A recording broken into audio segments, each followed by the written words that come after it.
G'day YouTube, Warbles on a lot here. Been asked a few times by a few people what the recovery rate is. How much actual timber do you get when you quarter cut mill a tree when you use an English RIPKING guide rail system, so that your chainsaw can make parallel cuts.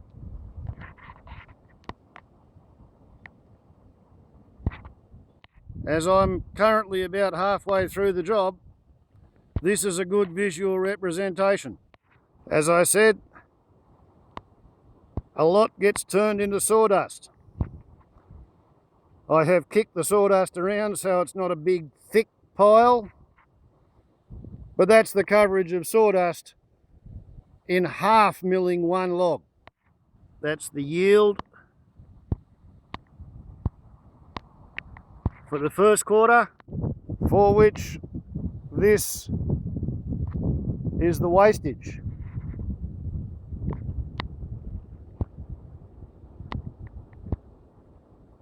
And because there's a run out in the thin board, I'm counting that as wastage, although there is useful wood in there.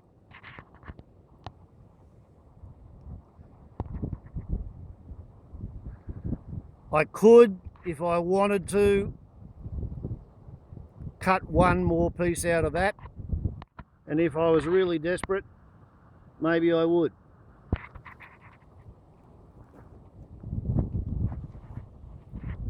This stuff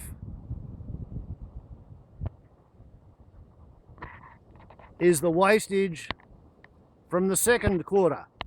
It's the sort of job where the more you do, the more practice you get, the more cunning you can become. And the cleverest thing I did all day yesterday was to make that one almost perfect parallelogram prismatic piece of stringy bark.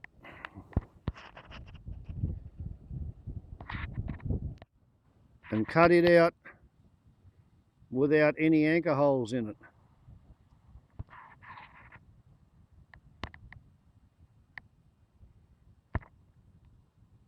It's what you call a best approximation quarter cut, because the growth rings are not quite running the right way.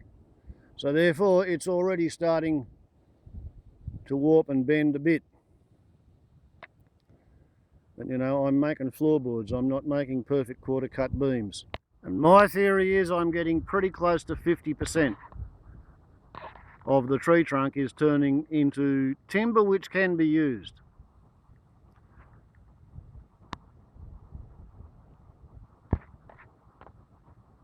They're variable width floorboards.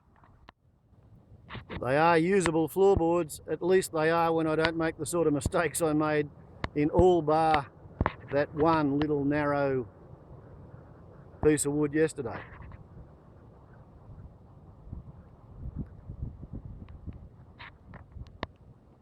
The rest of yesterday's effort was not the finest example.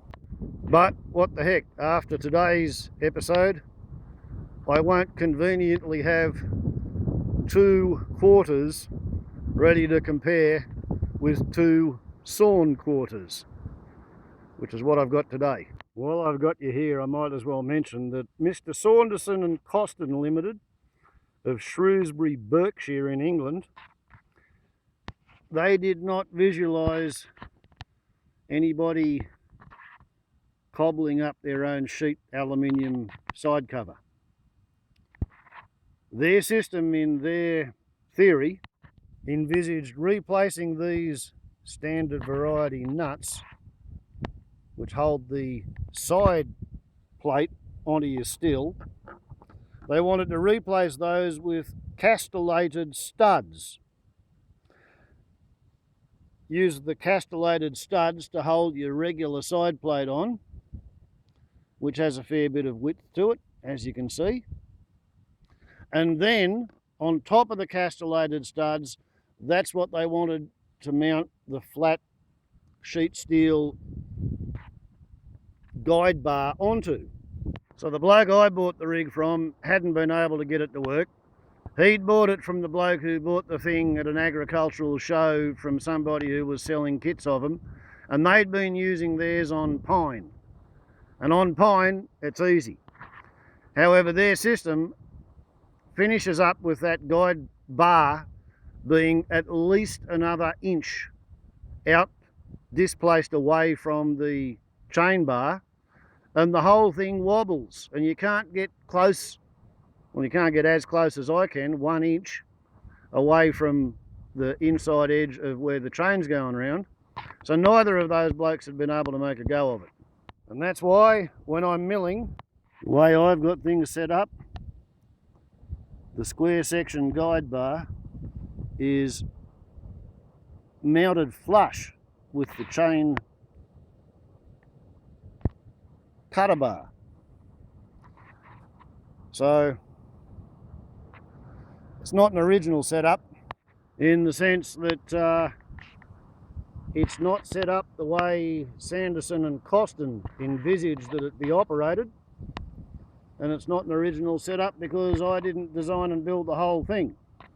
I'm just the monkey who managed to figure out how to take an almost good idea and finish it to the point where it can be made to work.